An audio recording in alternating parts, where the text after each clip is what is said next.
Of course, whenever Trump is backed into a corner, he needs to change the subject and throw red meat to the carnivorous base. And their favorite cut is filet of Obama.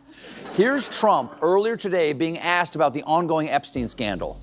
Yeah, I don't know about it. I don't really follow that too much. It's sort of a witch hunt, just a continuation of the witch hunt. The witch hunt that you should be talking about is they caught President Obama absolutely cold. Now, we found this isn't like evidence this is like proof, irrefutable proof that Obama was sedacious. Wow. Wow.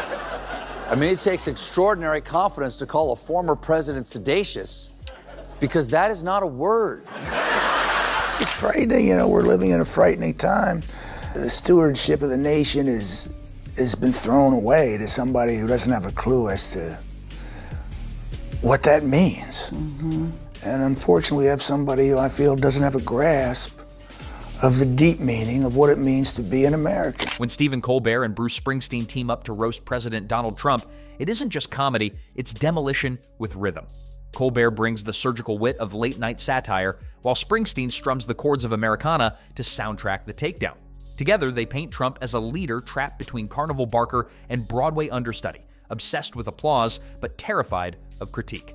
With recent scandals fueling the fire, the roast becomes less performance and more public service, shredding the facade one joke at a time. It is the last day of July, meaning tonight at midnight, August 1st, Trump's basket of deplorable tariffs are going to kick in. So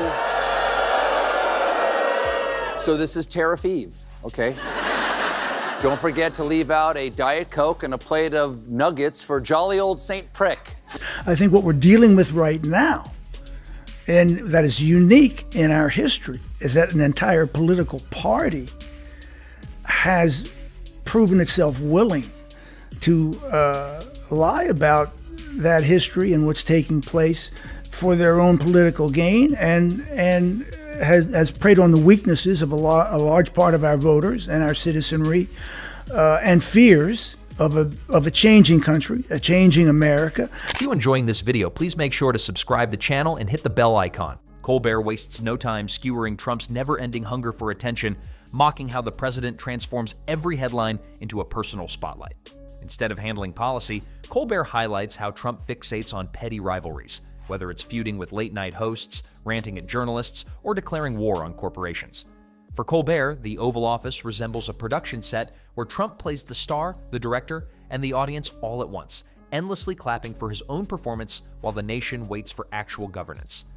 It is the last day of July, meaning tonight at midnight, August 1st, Trump's basket of deplorable tariffs are going to kick in.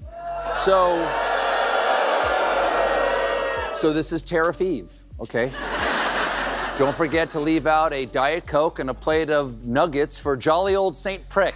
That's the photo, isn't it? Fans of random economic chaos will remember that back in April, Trump claimed that he had tons of deals under his belt, saying, "I've made 200 deals." On the other hand, no, he didn't. The deadline is here, and he's only made 8 deals because his demands are insane. Springsteen joins the roast by contrasting Trump's obsession with self-promotion against the heart of working-class America. The boss points out that while citizens worry about rising costs, job security, and education, the president spends his mornings crafting insults on social media. It's a damning juxtaposition. The man who promised to champion ordinary people is more invested in trending hashtags than in healthcare reform. Bruce frames him as a performer lost in his own act, singing to himself while the band has already left the stage. The feeling he's going to lose now, which of course he is going to lose. You're confident? Oh yeah, he's going to lose. And he knows that. He knows he's going to lose. And he's such a flagrant, toxic narcissist that he wants to take down the entire democratic system with him if he goes. Colbert then drags Trump's constant claims of greatness, pointing to his habit of rewriting history in real time. Whether it's inflating crowd sizes, denying his own statements, or bragging about achievements that never materialized, Colbert paints Trump as a magician performing with faulty props. Every trick collapses under scrutiny, leaving the audience laughing not out of joy, but disbelief. For Colbert, Trump's presidency feels less like leadership and more like a blooper reel set on repeat. And though he says this is all about, trade fairness, clearly some of his tariffs are just for spite. For example, he raised Brazil's rate to a whopping 50% to punish them for prosecuting his authoritarian pal, former President Jair Bolsonaro, for attempting a coup. Well, obviously you can't have that. I mean, imagine if we lived in a world where everyone who attempted a coup went to jail. Springsteen drives the dagger deeper by spotlighting Trump's shallow sense of patriotism. While Bruce sings of America's resilience, sacrifice, and grit, Trump waves flags like props at a rally, using them as stage decor rather than symbols of unity. Springsteen roasts the irony of a president who demands loyalty to the anthem but fails to honor the values the anthem represents. For him, it's not love of country driving Trump, it's love of camera angles. But he's such an unreflective person. And he simply has no sense of decency and no sense of responsibility about him. And the words that he's been using over the past several weeks really are an attack on the entire democratic process. And is that dangerous? Yeah, it is. I think it's very dangerous. Colbert pivots to Trump's recent controversies, hammering his ongoing legal troubles and lawsuits. He mocks the bizarre spectacle of a sitting president juggling campaign rallies with courtroom appearances. Colbert likens Trump's schedule to a slapstick calendar, where one day he's shouting on stage about fake news, and the next he's quietly being scolded by a judge. It's a circus, and the star clown insists on setting up the tent himself. Springsteen picks up the beat by roasting Trump's fixation on image. From orange-tinted makeup to carefully staged photo ops, Bruce portrays him as a man more concerned with filters than policies. He jokes that the White House isn't being run like an executive office, but like an Instagram account, where the priority is likes, shares, and retweets. To Springsteen, it's a betrayal of leadership. America deserves a commander, not a social media influencer. Colbert and Springsteen unite their punchlines around Trump's fragile ego. They highlight his inability to withstand criticism, no matter how small. Colbert jokes that Trump could win re-election by a landslide and still rage about a random blogger questioning his hairstyle. Springsteen adds that true strength lies in humility, something Trump has never attempted to practice. Their combined roast frames him as the most thin-skinned strongman in history, simultaneously demanding respect and crying foul whenever anyone points out reality. Trump has been pushing this Obama thing for a few days now, and it's just as awful as you expect. This weekend, he posted fake AI video showing Obama being arrested. We have the video, but it's incredibly disturbing. So let's watch it. There's Obama. Fake FBI agents are arresting him while Trump grins sedaciously. What the is wrong with this guy? Colbert zeroes in on Trump's communication style, roasting the endless stream of rambling speeches and contradictory statements. He points out how the president can pivot from foreign policy to personal grudges in the same breath, leaving allies and advisors scrambling to make sense of the chaos. Colbert compares Trump's speeches to late-night improv, except the audience isn't laughing with him, they're laughing at the absurdity. The roast bites harder when Colbert links this confusion to global instability, proving comedy and concern aren't mutually exclusive. Springsteen shifts the focus to working Americans once again, exposing Trump's hollow promises. While Trump parades around factories and construction sites for photo opportunities, Bruce reminds audiences that wages stagnate and healthcare remains out of reach. He portrays Trump as a performer borrowing hard hats for costume changes, never actually building anything. For Springsteen, the betrayal of the American worker isn't just policy failure, it's the core punchline of a presidency built on slogans with no foundation. Colbert takes aim at Trump's paranoia, mocking his constant search for enemies both real and imagined. Whether it's accusing the press of treason, ranting about conspiracies, or firing staff for imagined disloyalty, Trump governs like a man trapped in a house of mirrors. Colbert portrays him as a leader terrified of his own reflection, pointing fingers in every direction while ignoring the obvious flaws staring back at him. Because the Wall Street Journal is now reporting that back in May, Attorney General Pam Bondi informed the president that his name was in the Epstein file. What?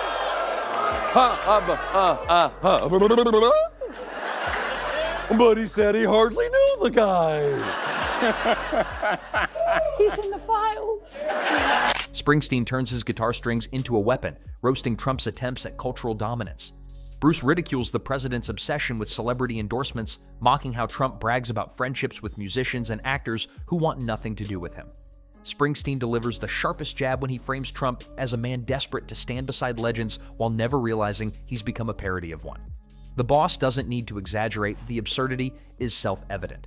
Colbert dives into the comedy of Trump's contradictions. The irony is so sharp it nearly becomes tragic, but Colbert ensures the laughter comes first. Springsteen caps the roast with a look at Trump's obsession with legacy. He paints the image of a man dreaming of statues and libraries bearing his name, yet ensuring through his actions that history will catalog him as chaos personified. For Bruce, Trump's legacy isn't one of triumph, but of spectacle. The loudest, most exhausting chapter in American history. The roast lands with devastating force because it strips away the facade and leaves only the absurdity behind. The mighty A Street Band is here tonight to call upon the righteous power of art, of music, of rock and roll. Together, Colbert and Springsteen make clear that Trump's presidency is less a governing era and more an ongoing performance, one where the lead actor forgets his lines and the set collapses mid-show. Their roast is a duet of comedy and criticism, exposing the farce without mercy. And the best part? They don't even need to invent material. Trump provides it daily, ensuring the jokes write themselves, the music never stops, and the spectacle of his presidency remains the loudest punchline in the American songbook. Springsteen keeps the rhythm rolling by dismantling Trump's fantasy of being a man of the people. To Springsteen, the contradiction is clear. Trump can't carry the weight of working-class struggles when the only thing he's ever lifted is a golf club. Colbert seizes the moment to torch Trump's campaign theatrics. He ridicules the way the president sells himself as a political outsider even after years in Washington. Colbert points out that Trump isn't an outsider at all. He's the ringmaster of the very circus he claims to despise. The comedy comes not just from the hypocrisy, but from the fact that his act keeps recycling itself, like a bad sitcom reboot nobody asked for. And the president wasn't alone. An official familiar with the documents said they contain hundreds of other names. Of course, names like Donald Trump, Donald John Trump, Donald J. Trump, Donnie Trump, Donald Trump Jr.'s father, Big Daddy Bronzer, aka the Donald, and a mystery man known only as Micropenis DJT. Springsteen amplifies the roast by focusing on Trump's disconnect with American culture. While Bruce's music speaks to resilience, community, and survival, Trump's anthem is one of division, grievance, and self-adoration. Springsteen laughs at the absurdity of a president who tries to adopt rock and roll swagger but ends up sounding like a karaoke performer shouting over the track. The boss makes it clear. Trump doesn't embody the spirit of America. He's hijacking it for applause. Colbert pivots to Trump's endless fixation with loyalty tests. He frames the chaos not as strategy, but as insecurity, the desperate flailing of a leader who can't handle anyone telling him no. Springsteen strikes a powerful chord when he highlights Trump's handling of crises. He skewers the way the president consistently turns national emergencies into stages for self-promotion. Instead of calming the nation, Trump thrives on confusion, inserting himself into the spotlight while solutions fall by the wayside. Springsteen hammers the point that Trump doesn't govern through leadership. He governs through spectacle, where every disaster is just another chance to hog the microphone. There's some very weird, strange, and dangerous going on out there right now. In America, they are persecuting people for using their right to free speech and voicing their dissent. This is happening now. Colbert and Springsteen then join forces for the knockout, blending humor and firepower. Colbert ridicules Trump's delusions of grandeur, reminding everyone that statues aren't built for men who spend their days screaming at cable news, so the tag team energy is relentless. Colbert zeroes in on Trump's delusions of grandeur, painting him as a man who believes marble monuments are already being chiseled with his likeness, when in reality, the only sculptors lining up are cartoonists drawing caricatures for late-night laughs. He roasts the irony of a president who mistakes cable news coverage for eternal glory, as though history books will cite his Twitter feed as a beacon of wisdom. Then there are these pictures from a year 2000 issue of the Palm Beach Post of Trump and Melania at the same event as Epstein and Ghislaine Maxwell. That's how tight these guys were. Their friendship outlasted Trump's marriage to Marla Maples. Up till death do us part, Jeffrey. Till mysterious, unexplained death. Springsteen piles on with a reminder that history doesn't write anthems for narcissists. The boss frames Trump as a leader who believes loudness is the same as legacy. But America doesn't preserve echoes of grievance. It preserves songs of unity and courage. Bruce hammers home that the verses of history belong to the builders, the dreamers, the fighters for justice, not to a man who measures his success in retweets and crowd sizes. For Springsteen, Trump is less a chapter in history than a noisy footnote, destined to be skimmed over for the sake of sanity. Colbert sharpens the blade by ridiculing Trump's obsession with greatness. Instead, Trump is carving out a legacy of tantrums, a bizarre blend of grievance politics and reality TV drama that future generations will study not for inspiration, but as a warning. Springsteen closes the duo's assault by turning Trump's dream of immortality into its sharpest punchline. He envisions Trump demanding ballads sung in his honor, only for future musicians to strum out parodies about scandals, lawsuits, and meltdowns. Bruce reminds the audience that history's true songs aren't bought, branded, or staged. They rise from sacrifice and service. By contrast, Trump's melody is hollow, a jingle played on loop, forgotten once the commercial ends. The crescendo lands hard because it isn't just entertainment, it's truth wrapped in rhythm and wit. Trump may sit in the Oval Office, but Colbert and Springsteen proved that laughter is the ultimate equalizer. No throne, no title, no carefully polished image can shield a man when the comedy reveals what history already knows. Legacies aren't built on bluster, they're built on substance.